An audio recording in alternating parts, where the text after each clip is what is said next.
usual, news time, and we're going to start off the same way we start off every single time, in theory. And just want to say thank you to everybody out there who likes the show, follows us on YouTube or wherever, and expressly those people who support us on Patreon. It means that we can get hold of new releases and do cool videos and stuff like that, so really appreciate it. We got some new patrons to say hello to this week. We got Steve, with that many E's. We got Matt, Sean Fleming, Bradley Baker, John Wood, Glenn Reed, Jack Waller, Adam Wilcox, Tom Rolfe, Lepilf, Nicholas Dunlop, Tim, Justin McDonald, NHAP1, and a whole bunch of others. So a massive thank you to everybody who supports us that way. And just want to pop another thing. Ben and Milton have been jazzing up a treat, the Discord. So I will remember to put a link to our Discord in the show notes this time round. Because, I mean, what have you done to it, Ben? Oh, just categorize things, change the font. It looks a bit nicer. We've jigged the roles around. I think we're looking to add a few more things. Maybe some custom roles. We're definitely in the process of adding emotes. So soon we'll have some sick ass peepos and things like that. Probably not, but we'll be adding custom emotes and things like that. So yeah, it's a cool place to hang out now. So into Blood Bowl. Yeah, definitely. If you're not there very already, active as well. Come join the conversation. Wicked. Okay, cool. Right, obligatory plugs for their socials all done. Right, we've got some tournaments to talk about, and we're going to be running them, so it makes a lot of sense. Now, we've got South Coast Autumn coming up on the 23rd of October. Is it 23rd and 24th, or 22nd and 23rd? It's 22nd and 23rd, isn't it? 22nd and 23rd of October. Saturday is 11s and Sunday is 7s. We're going to talk about the tournament in detail a little bit later on, but 71 days to go. I think about half the tickets are sold now. The dice are here, which is cool. We've got a whole bunch of prizes already as well. Some from Grebo, we've got some from Fanath too. So that's just standard for what we do now. Milton has been prepping like a madman. Which I think we'll touch on probably in hobby, and we've been experimenting with filming games to potentially do some live streaming. So actually, I'm hoping this is going to be our best one yet. But like I said, we'll talk about that one in a minute. And if you can't make it all the way to Southampton for that one, then actually I have to use a different mouse because I've done this silly.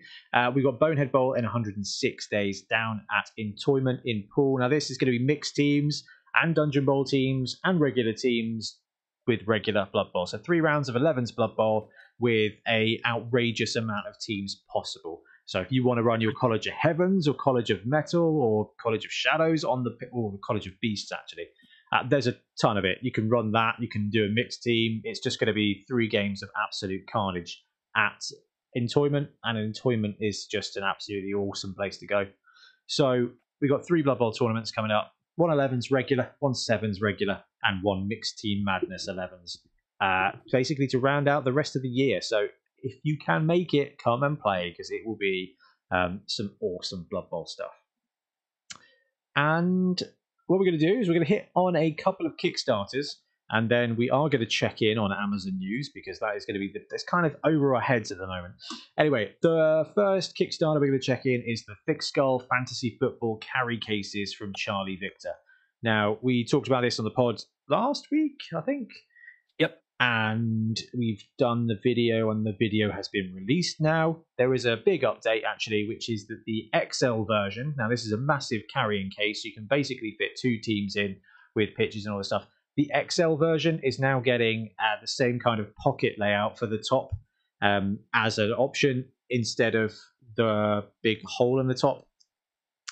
It doesn't make a lot of sense, but if you look at the Kickstarter, actually it does. There's 2 different tops between the L and the XL, and the XL has like an extra gap where you can chuckle Dungeon Bowl tiles and things like that.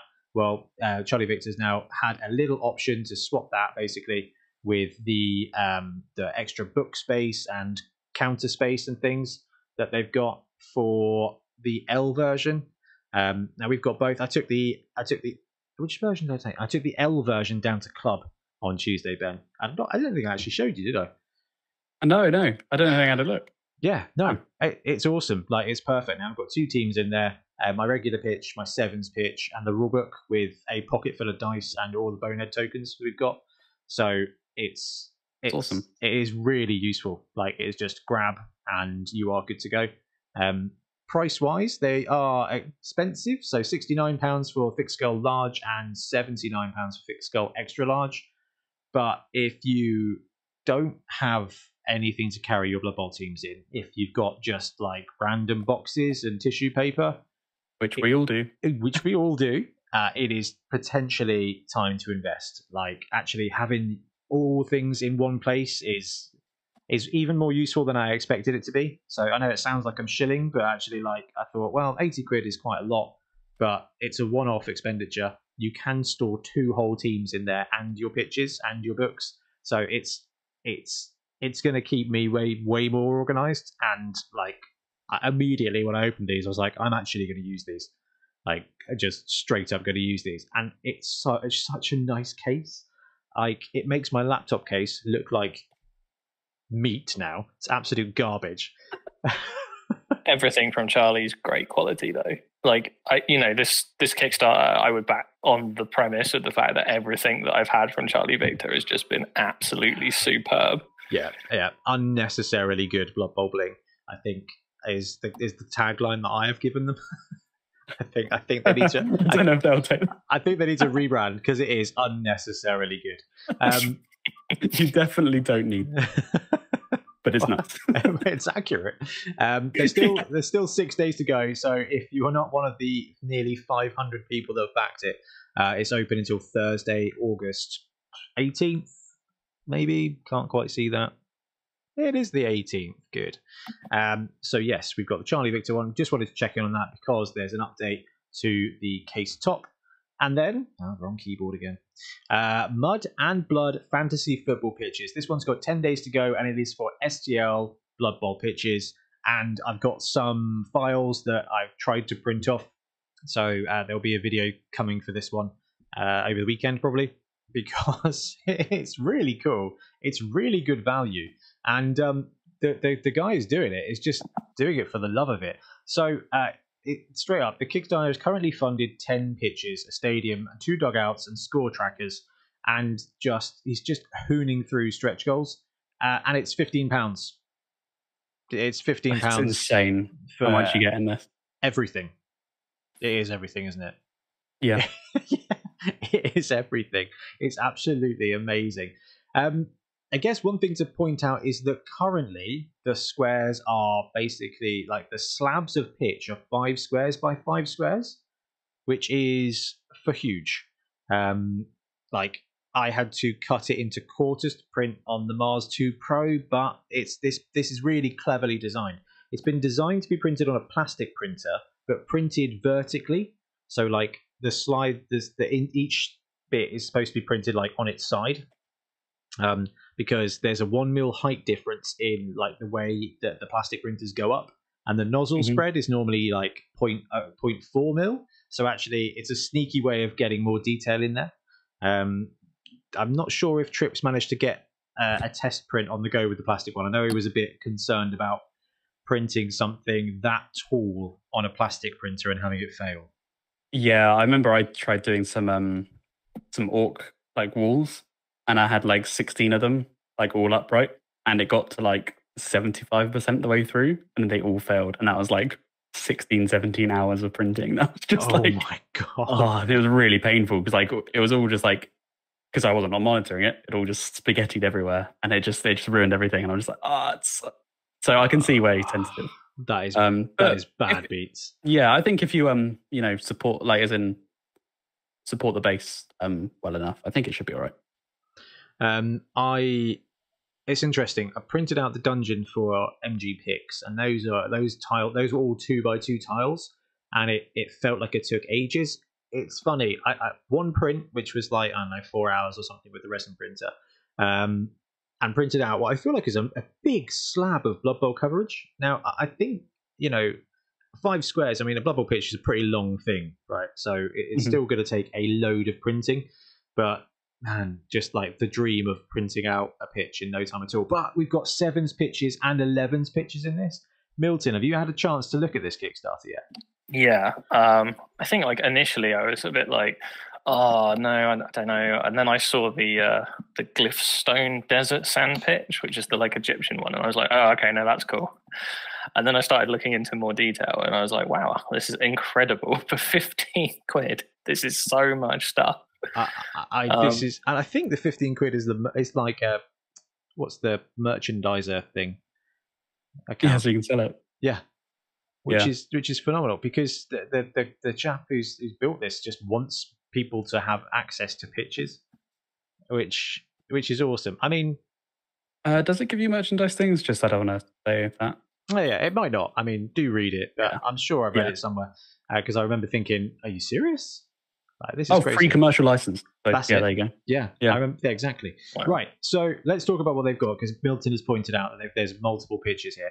The one that actually piqued my interest is the painted example they've got, which is the Flagstone Sevens pitch. First of all, it was a Sevens pitch, so I was like, ooh. Then it got me thinking about, this could be Street Bowl. That's wicked. Like, I made a custom like sewer Sevens pitch, and it was really cool. But this is the Bloodstone Quarry pitch and 7-a-side. Then there's the Muddy Meadows. Now, 3D printing grass, I don't think really works very well. I think like if you've ever printed like I don't know, Ben, doing some like custom bases and stuff, if they've got grass on them, I feel like they come out a bit. It's like, have either of you guys ever used the Amera plastics? Yes. Yeah. Where it's vac formed, and it's just because it's plastic, it's just a bit shiny. But being able to paint it up and add your static grass, good as gold. There's a flipping stadium in it, which is also like, the stadium files are massive as well. They've got dungeon dugouts, they've got scoreboards, and then there's Loamy Glades, which really looks like the Wood Elf pitch from Games Workshop. Yeah, very similar. Which always makes me think, Milton, about the time we went to Entoyment and did the unboxing there that day. Yeah, that was good fun, wasn't it? That was really good fun. Back when you were in England, it was good. It was a good time.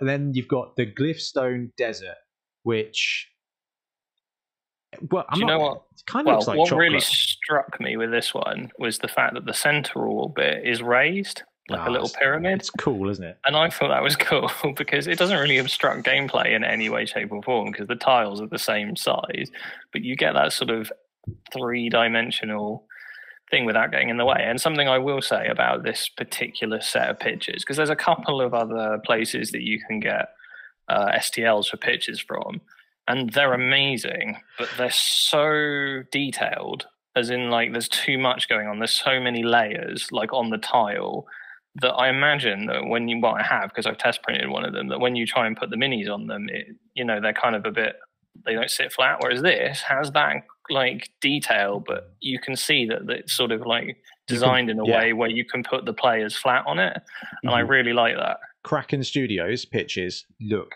absolutely gorgeous, but there's just too much stuff on them that I don't like. On some of the tiles, like they've got some cool tiles with like tentacles coming up the pitch, and you're like, oh, this is amazing. I can't actually play Blood Bowl on it. That's the challenge, isn't it? Yeah. And actually, I think the one you pointed out, wasn't it, the one that's painted, that looks fantastic for that. Like you've got that detail there, but it's like flat enough that you can put all the minis on it. Yeah. I like the glyph thing because you do have that ziggurat in the middle. Like, I love the idea of lining up the line of scrimmage like on the top of an Aztec temple, although this is very much Egyptian, and I got told off in the comments for a video the other week because the Aztec team, I said, had what's similar to hieroglyphs? No. What's similar to Aztecs, but isn't Aztecs at all? Incan, Mayan? Yeah, Incan. Yeah. That's it. They were like, check your history, Ben. And I was like, oh, no. I think I saw that. Yeah, I did apologize because I was like, I don't know. I was wrong there. But anyway, cool. I like the 3D element to it. The Brimstone Flats lava pitch would be a wicked little fun project to paint up. No, Ben, I'm getting crazy ideas. I love this. They've even got a beach theme one for Beach Ball, which is for sharks. That's what it's for. For the sharks. Yeah. Printed That's an idea, Beach Ball. Well, maybe. Right. That is on the go at the moment. It's got 10 days left. So when this podcast comes out, Friday for the Patreons and Saturday for everybody else, you will have plenty of time, a good week to actually just go over and put £15 into something that's really cool, that you will probably maybe use at some point. That's kind of how STL buying works, right? Yeah, it's buying the dream. You are buying you're buying the opportunity to do something in the future. And the cool thing is that there's just so much to choose from. Like actually building the dungeon for the final of our Dungeon Ball series was just such an awesome thing. Although I did check how much resin I used. I was like, oh, I ordered like 4 tubs of resin that month. Most of it probably went on the pitch. So, 120 quid. But if someone was like, hey, would you like a 3D printed Dungeon Ball kit for 120 quid? I'd probably say, yeah, that's fine. Or I would have done back in the day. Maybe not so much now. Right, so that's it that I found from Kickstarters and bits and bobs that's going on. Guys, when are we going to have more Amazon news? I think it's not got to be this until weekend. after Elves. Well, they've just teased the Amazon team, Milton, but they're actually going to release High Elves first. Yeah. Could you imagine the upset? Well, we're like, I think I saw someone comment about it. Like, we're still expecting another star player, right? Same as what the Norse treatment got. Yeah, but they didn't. They showed the 3rd star player in the Sunday pre-order segment, as we didn't know who the 3rd Norse star player was going to be, and then they dropped Skrog, and it was just in the next Saturday you can pre-order this, including star player Skrog Snowpelt. I was like, ooh, they've skipped this. But yeah, I mean, it's been like 3 weeks, I think, without any Blood Bowl, without any Amazon news. Which, if you look at the cadence of their last releases, like Norse was like, boom, Norse are coming out, and then 3 weeks later, you were somewhere in the 2 weeks of almost buying them. The Games Workshop window. I love that each Saturday morning, you're just like, we always get the message from Ben, which is just like, oh, Amazon this weekend, right, guys? Yeah, so, it'll be Sunday. It'll be Sunday. Everyone's Sunday. so optimistic as well. I thought I had the timeline like all lined out. I was like, right, this is going to be this weekend. We're going to have I got super excited because I was like, right, we're going to have a star player video tomorrow on the 25th, and that means that on the Sunday we're going to see the pre-order, and on the Monday we got the star player bit, and then nothing happened. Yep. For like 2 weeks, and then we got the frog lady or whatever, and then nothing happened, and then nothing's happened. So we've just in this really weird place where maybe they canned it after the frog lady. Oh, maybe they were like, "Oh, people don't." That's a terrible idea. Like, it's not unusual though, is it? Like, this isn't the first time that Games Workshop have no, it's not. Teased us with some Blood Bowl stuff and then just decided to leave it for 8 months. Is that the Tree Man? Might be the longest. Yeah, but this is the longest they've gone with, like, because I feel like some of the buzz is kind of. I think they're leaving it too long these days. I've sort of stepped out of it, but I think that they've got a lot of other releases going on at the moment. Is that right? I do not care. Yeah. Middle Earth has had a bit of a resurgence, probably because they're trying to get that in before Rings of Power. But I don't know if that's actually out or whether they've just previewed it. That's all preview stuff. I don't think they've released anything for ages. I think they did the massive Heresy release. Then I was going to say they did the massive Warcry 4-year pre-order window. Really? I thought they were still on the Horus Heresy horse. They kind of are. They're still. It's apparently now one of their. It's one of their core games now. Horus Heresy joined AOS and. It's on the top of the website. Yeah, a core game, doesn't it? I love that. They're like, right, we've got 3 core games now, guys. We've got Age of Sigmar, we've got Warhammer 40,000, and we've got Warhammer almost 40,000. It is a very different game, though, isn't it? Like Heresy to 40k. It's not very different to 40k 7th edition. I was going to say, can we sell more Space Marines? Yeah. How can we sell Space Marines with slightly smaller heads? I think is the angle that they've taken for the Horus Heresy. I am loving the amount of stuff that's out there on cults for Horus Heresy now, though. For now, well, that's news, isn't it? That is news, yeah.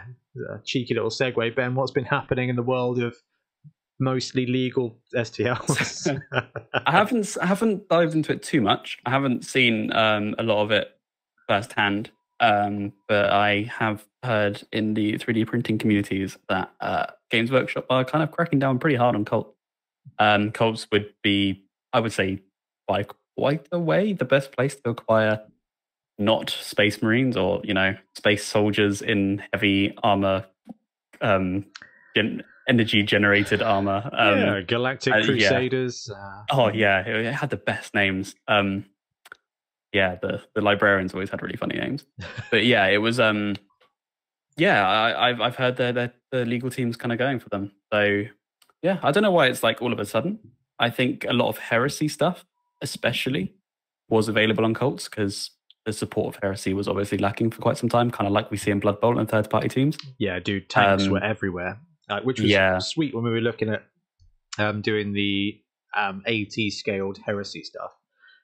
Give us a case of what type of Phobos tank would you like, because they were all there. Well, they're not anymore, which I think is appropriate because that's kind of how 40k works, isn't it? Like just as a setting, it's a case of abundance and then miserable like crusade. This is a crusade. Yeah. This is just straight up a xenophobic like exactly Games Workshop crusade, and I don't know. It kind of feels dystopian and cyberpunk to the point where I'm actually quite enjoying it. It's thematic. It just feels right. But okay, right. I know we're going to take a little bit of a I'm gonna War Machine. Oh, I want to talk about War Machine, and Milton, I've got you on, and it's especially the thing. So, Private Press do a game called War Machine. War Machine is, I think, was probably Games Workshop's biggest competitor from like a miniatures army game thing historically, right? Private Press did a whole bunch of like metal models, and it was probably the last of its kind there that wasn't just a Simon kind of style big box unit game. This was a game where you had blisters and you could pick stuff, and it's been through multiple iterations. And then since Private Press did Mark III, like the game kind of just got releases for everything, and then they moved on to look at other stuff. They did their sci-fi game, they did a whole bunch of like individual games, and also Monster Apocalypse, which I've always wanted to play, but it's actually really expensive. Now, they did a big news release just before Gen Con saying, we're doing Mark IV, and it's going to be entirely 3D printed by us as a company, which is really interesting. And also that they're basically doing the Magic the Gathering rotation thing, where they're just saying like, all your stuff will be playable in the legacy version. I can't remember what they call it, but like basically like there's a legacy version where there's like within the new rules set, you're going to have all the rules for all your old crap, but your new stuff can only be used in the new standard thing. And what they're going to do is they're just going to release new stuff for each faction, because they got to the point where they had too many models for each of the ranges. Stores couldn't stock them, and it was just unprofitable. So they're kind of having a bit of a hard reset without blowing up the world, which I think is really, really interesting. But the reason I want to bring this up is that 3D printed thing. There's so much like salt about this, and we've got an experience of this in the Blood Bowl world, right? Because Grebo have been doing their Grebo night, and it's been really good, really well done. And then I was mega surprised when the Fanath snake turned up and it had blooming supports. I was like, this is they're just That's 3D still attached. It had the divots, it had the divots. Oh, okay, yeah. I was like, this is 3D printed. This is really interesting. So before we talk about the 3D printing bit, Milton, you dabbled in War Machine back in the golden age, right? Yeah, no, it caught my attention because, like I think I said to you before, I kind of have a love-hate relationship with the aesthetic of the setting. But there's like a range of miniatures in there which I think are amazing, and I picked up a couple, and in an attempt to play some games with a friend, which sadly didn't go very far. But they're great minis. Like, I mean, really nice quality minis. They were quite fun to paint. It is a cool, fun aesthetic, and I think I'm drawn to it now more than ever because like Blood Bowl's kind of gone the way of everybody's a little bit more bulbous, things are a little bit more exaggerated, and it's becoming like a fun thing. And War Machine's actually kind of like that. Like everything looks like it's from a comic, basically, which not like not like Garfield, but like an actual Marvel comic or something where it's just like it's just got this really cool steampunk winter aesthetic to it. And I'd never really had anything to do with the game until we hosted Bonehead Bowl. And who was it? I think it was one of the Chris's came with that ogre mixed team where all the ogres were War Machine Jacks. Goblins, Gods, Great Gizmos or something was the team's name. Was that not Richard? Oh yeah, Richard. It was Richard. Yeah, I played him. Yeah, with my orcs. Yeah, it was good fun. And I remember seeing the models and being like, "Oh, dude, there's so many cool models in that range." But the rule set I've always found really interesting, like because I used to listen to a podcast called the D6 Generation, where they talked about all kinds of gaming stuff, and they talked through the Iron Kingdoms RPG and how it was based on like the standard rule set of like a 2d6 engine, but you could boost it and add a third dice, and it was like, and I was like, oh, I like that. That sounds like a really fun system. So I got really excited when they said they were going to be re-releasing Mark IV. I was like, oh wow, this could be like I could see myself playing that. But it's gone down like a lead balloon with the community in a lot of ways, because there's a lot of people who are like, you're ending my game, you're taking it away from us, you're changing things. And why I wanted to talk about this is there's a lot of hate about 3D printed manufacturing. That's really odd to me. Yeah, that's so bizarre because, I mean, what do people think? Like, in my head, it's always been that manufacturing is going that way. I mean, it's practical, right? Isn't it? Because not only is it slightly better for the environment rather than stacking shelves full of plastic that might never get sold, you print to demand and therefore it's better. And not everyone's got like the means to justify a 3D printer or necessarily wants one, because there is a lot of work associated in it, as you both well know.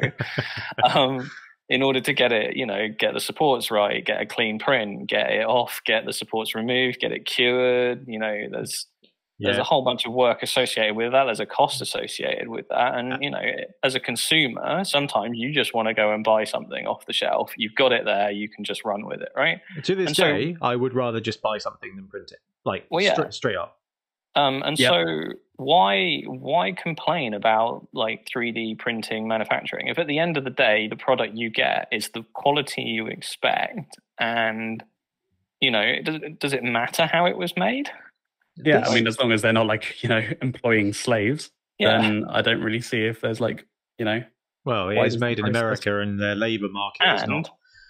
And that is true. We are all this is something that's been pointed out a few times actually recently with the Games Workshop stuff. It looks like Games Workshop are doing their preview molds 3D printed now, because in a lot of the previews you can see the layer lines, you can see where the supports were, and whether or not they're only doing it for the previews or whether they're using it for the master mold or what they're doing. But they're definitely doing 3D printing. That's rapid prototyping. That's what this is, right? So when I talk to people at work about stuff, they're like, what's this about? And I'm like, rapid prototyping. They're like, oh, okay, that's interesting. I'm like, yes, because if I try and explain to you that I'm 3D printing board games, you'll either have more questions, which will be aggravating, or you'll have no questions, which will be aggravating. If I just say rapid prototyping, they're like, oh, that sounds fancy. And I'm like, it is.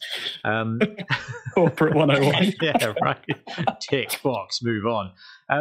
But like with the Games Workshop stuff, if they've got the STLs, when they're going to have the STLs, if, you print it off, and then you don't have to wait to get the master done and then molded, and you can just print it off and paint it up and you're good to go. Like that's awesome.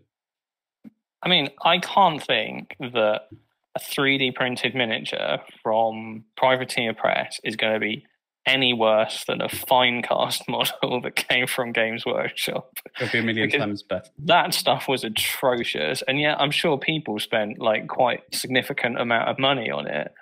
And so, like, you know, you're almost guaranteed like a better quality from the 3D print because they're going to have like quality control around it. And I know that you showed me some info the other day around how some people at Gen Con weren't quite so happy with that process, but it's a learning process for sure for them as well. This was their early release batch. They were like, oh, we're going to get some out so that we can have it at Gen Con so we can show off and build up the hype, which I don't think went as well as they were expecting. But having printed stuff, right, and having printed stuff to order, not something I would recommend.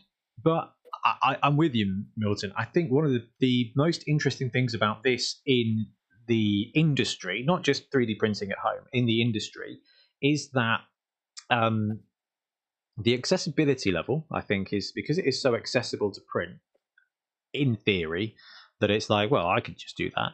But also that thing about quality, because if you cast with resin or metal, or plastic, well, if resin or metal, you're going to get mold lines and you're going to get the air vent strips, right? If you do plastic development, it's a huge amount of money, which is completely inaccessible, and you are going to have mold lines, and they're not called supports, are they? What's it called for plastic kits? Like sprue knobs. That's it. Sprue knobs. Yeah. Wow. Let's go with that. Yeah, sprue knobs are going to be a problem. And then you've got 3D printing, where they're generally speaking, as long as you've supported it right, the only problem you can have is with ringing, right?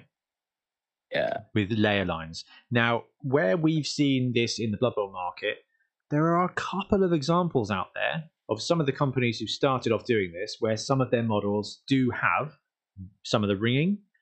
And it's like, ooh, you can see the layer lines on this one. I'm like, yes, but can you see the flash? Can you see the mold lines that's going through this guy's face? Can you see the gap between the Dark Elf player's top of his helmet and the bottom left half of his face? Like, and I think we forget that as a, you know, something may not be perfect, but I don't think there is such a thing as perfect miniature manufacturing. Like, the plastic kits are great, but once you've built them, they're not. Because you've built your Rhino and it is slightly wonky and you've used plastic glue and it's too late for you to fix it. You've built the Dragon and you didn't file down that extra nubbin knob that went into the other tricky hole and there was a slight gap, and you've even got to sit there for a day with green stuff around the edges, or you just prime it twice and hope no one notices. Well, the same is true of rings, right, Ben? Yeah, I think sometimes the rings can be pretty egregious, though. From a painting perspective, I think rings often are more hassle than mold lines, because mold lines can be shaved smooth a lot easier than 3D printing lines can. Because recently I've been working on Punga models, which are resin cast, and they're very, very clean and really nice. And then the other day I picked out of a box some of my Grebo Dwarves, because I'm teaching a friend with them soon. And I just, when I had them side by side, I was like, actually, you can really see the 3D printing lines on this. Yeah. And when you had them like comparatively, I was thinking just like, do much prefer the resin cast. I just have to say on the Grebo front that their dwarves were their version 1 of the process. Yeah, they're at version 2 now, and I cannot confirm that we've seen any of the version 3 product. But if there was a version 3 version coming, I imagine that it would be the Charlie Victor of miniature manufacturing. So okay, yeah, don't give up on Grebo. Cool. Their dwarves and chaos dwarves had a couple of ring lines on them, absolutely. But the second generation stuff they've got now really doesn't. And I imagine that if a third version was ever going to be released, that it would be even better. And I tell you what, like Milton, I've printed a team for you with my Mars 2 Pro, and there's hardly like many bits of rings and stuff. I mean, I'll be very open and honest. I am absolutely garbage at support removal. So sorry about that. But like the actual quality of the models I've printed at home, like Oh no, absolutely superb. Like the quality of that team was just phenomenal. I was like so taken back by it, and the shark he did for me too. Absolutely amazing. And actually, that to add to what you're just saying, like the technology, we're starting to see like home use 8K printers now. Dude, Saturn 2 is going on the buy list. Yeah, it looks amazing, right? And so that as that technology evolves, the quality is only going to get better, right? You're going to see a lot less rings.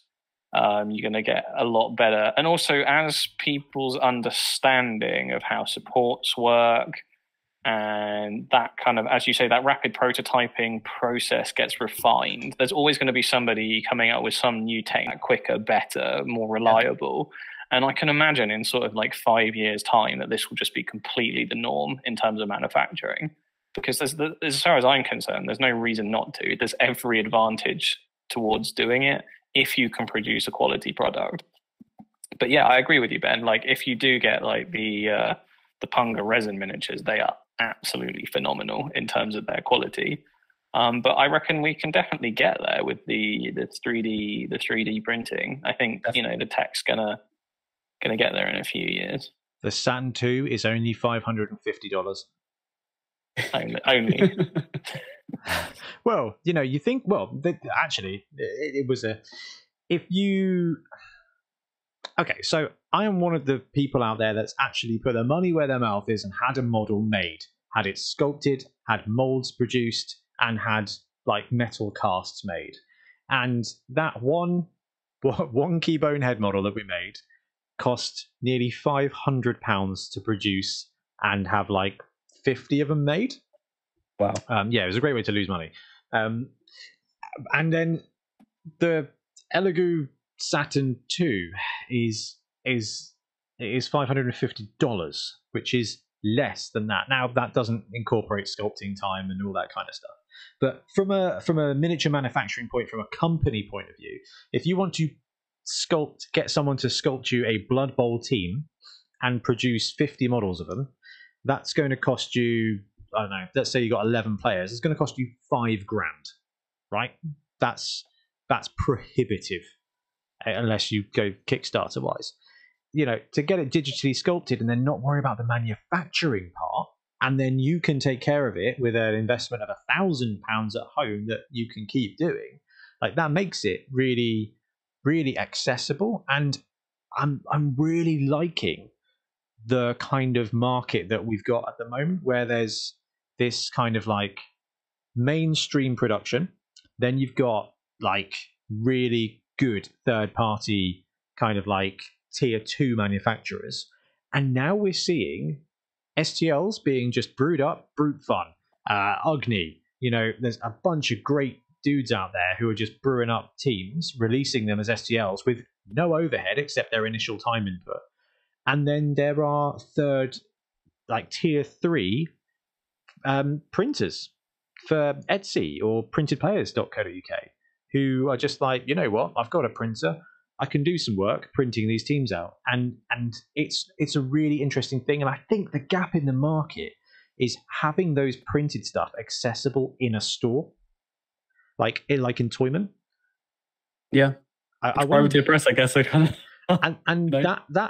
this is really interesting because now it's going down to, Privateer Press, who were a tier 1 manufacturer in that they produced their own models with their own boxes. They had plastic stuff. They had, and then they had a distribution network where you get it in brick and mortar stores, are now going to the point where they are making their own stuff and then they're distributing it. But they're making and distributing it. What you're talking about is effectively a situation where you'd have a store like in Toyman, they would have a 3D printer and they would buy the license from Privateer Press in order to create their product and sell their product. Yeah, or some of the third-party bandits supply the stores. So imagine a network of 3D printers, 3D printerers, creating a distribution network for something like that, for something like Blood Bowl teams.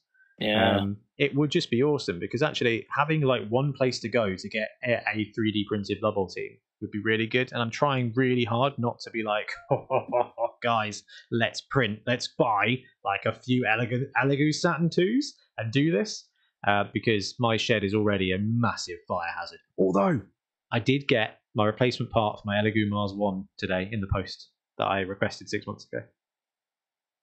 Nice. Yeah, so we'll have 2 printers on the go. Anyway, You're right though. It's no real different to stuff being sent to a factory in Beijing instead of Dave from Crawley. Like you're basically just like it's 2 different things really. It's like the same thing, just a lot closer and more convenient. So I don't really see. As long as your QA is good, your quality assurance is good, and I think it's really, I don't know. We could see a bit of a shift here that was predicted ages ago. But quite frankly, I love the idea of Mark IV being produced by the company. I don't really care if they 3D print it as long as the quality is good. Like, doesn't really matter to me. It is better to have it in plastic because plastic is more forgiving, but plastic is a huge overhead. So I'll take really good resin, whether it's cast like Punga or some of the FANAF teams, or whether it's really well 3D printed like the newer Grebo stuff, or apparently FANAF now as well. So I don't care as long as my models are good quality and the sculpts are great, and we're spoilt for that. I think this is the new golden age of miniature wargaming. Like, it's not as monopolized. There's no monopolies. Well, there is a monopoly, isn't there? There's an obvious monopoly, but it's not quite the same way as it was in the 2000s, like where a game would need a massive investment to get a big kind of buy-in. We'll still see that, right?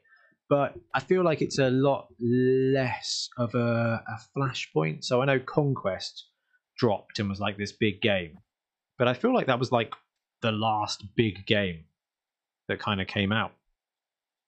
Yeah, Simon are always dropping Doing new stuff. But I think you might be right. That's the last time I heard of a new kind of big system. Anyway, I love Blood Bowl. So how's the news section? Yeah, I know. Let's talk hobby.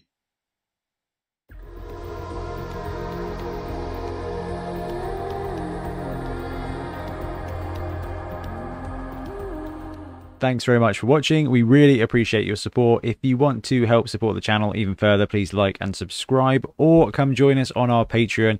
We have early access to content. We get loads of feedback from you guys, and we try and do competitions as much as we can. Or you can get yourself some Bonehead Podcast merch on our Spreadshirt site. So if you want to support a team, especially for the Bonehead Championship, you can pick up a shirt, a mug, things like that. It all helps support the channel, and we really appreciate it. Anyway, links below. Thank you very much. Happy blocking.